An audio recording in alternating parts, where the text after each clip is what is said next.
हरे कृष्णा। राधे राधे दोस्तों। वैशाख मास के कृष्ण पक्ष की एकादशी तिथि को वरूथनी एकादशी का व्रत रखा जाता है। वरूथनी एकादशी पर भगवान विष्णु जी की पूजा विधि विधान से करनी चाहिए। साथ ही विष्णु जी के माँ लक्ष्मी जी की भी पूजा की जाती है। एकादशी का व्रत इस बार 26 अप्रैल दिन मंगलवार को रखा जाएगा और एकादशी का व्रत 27 अप्रैल को रखा जाएगा।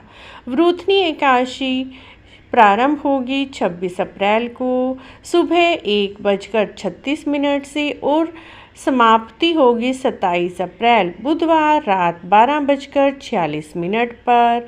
और उसके बाद सुबह एकादशी के व्रत का पारण किया जाता है। एकादशी के दिन सुबह जल्दी उठकर स्नान करें, स्वच्छ वस्त्र धारण करें, भगवान विष्णु जी माता लक्ष्मी का ध्यान करें। चाहें तो आप भगवान विष्णु और माता लक्ष्मी जी की पूजा अपने मंदिर में भी कर सकते हैं या अलग से चौकी लगाकर भी माँ लक्ष्मी और विष्णु भगवान की पूजा कर सकते हैं। भगवान विष्णु जी और माँ लक्ष्मी जी के जो भी स्वरूप आपके पास हैं, लड्डू गोपाल जी, युगल सरकार जी, राम दरबार जी, उन्हें सबसे पहले आप स्नान कराएं, पीले सुंदर वस्त्र पहनाएं, बढ़िया सुंदर श्रृंगार करें। उसके बाद फूल अर्पित करें, फूल पीले चढ़ाएं, पीला चंदन लगाएं, भोग लगाएं और घी का दीपक जलाएं। और इस दिन विष्णु भगवान का विष्णु सहस्त्र नामक पाठ करना चाहिए। एकादशी व्रत की कथा आप सुन भी सकते हैं, पढ़ भी सकते हैं और उसके बाद आरती करनी चाहिए। दिन भर फल आहार आप कर सकते हैं। इस दिन अन्न ना ग्रहण करें और भगवान को जो भी भोग लगाएं उसमें तुलसी दल अवश्य ही लगाएं। एकादशी वाले दिन तुलसी के पत्ते नहीं तोड़े जाते, तो आप एक दिन पहले ही तुलसी पत्ते तोड़कर रख लें। तुलसी जी को 13 दिन तक बासी नहीं माना जाता। द्वादशी के दिन व्रत का पारण किया जाता है। तो अब हम आपको वरूथनी एकादशी व्रत की कथा सुना रहे हैं, जो कि भगवान श्री कृष्ण जी ने युधिष्ठिर से कही थी। प्राचीन काल में मानधाता नाम का एक राजा था, जो नर्मदा नदी के तट पर राज्य करता था। वह तपस्वी दानशील राजा था। एक दिन वह जंगल में तपस्या करने के लिए गया।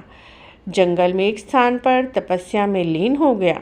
वहाँ पर एक भालू आया। वह राजा मानधाता के पैर को चबाने लगा, लेकिन राजा तपस्या में लीन रहे। भालू राजा को घसीटते हुए काफ़ी दूर जंगल में ले गया। भालू के इस व्यवहार से राजा बहुत डर गया।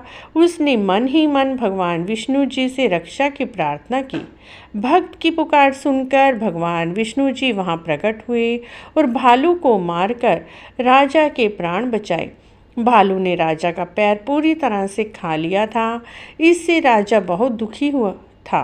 तब भगवान विष्णु जी ने उसके दुखी होने के कारण को जानकर उसे एक उपाय बताया कि तुम मथुरा में जाओ और मथुरा में वरूथनी एकादशी का व्रत करो। वहाँ पर विष्णु भगवान के 12 अवतार मूर्ति की आराधना करो। इस व्रत के प्रभाव से तुम्हारे सभी अंग ठीक हो जाएंगे। यह सब तुम्हें पुराने जन्म के पापों की वजह से ही भोगना पड़ा है।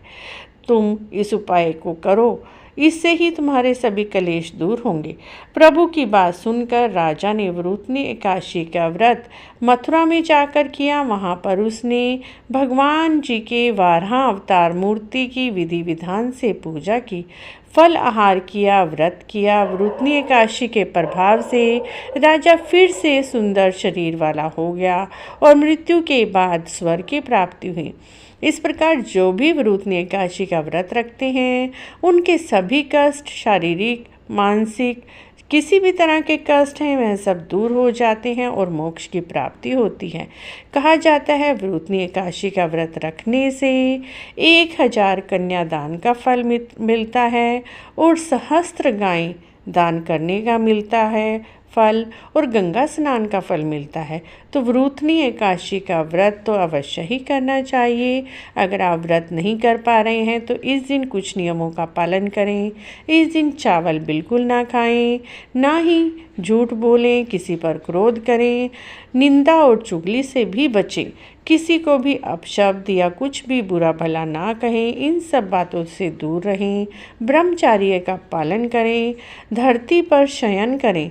इससे भी आपको वरुथनी एकादशी के व्रत का फल प्राप्त होता है। अगर आप व्रत कर रहे हैं तब भी इन नियमों का पालन करना है और नहीं कर रहे हैं तब भी इन नियमों का पालन करें तो आपको एकादशी व्रत का पूरा फल मिलता है। मित्रों, अगर आपको हमारी यह जानकारी अच्छी लगी है तो प्लीज़ हमारे चैनल को जरूर सब्सक्राइब करें, लाइक करें, शेयर करें, कमेंट बॉक्स में जय श्री कृष्ण अवश्य लिखें।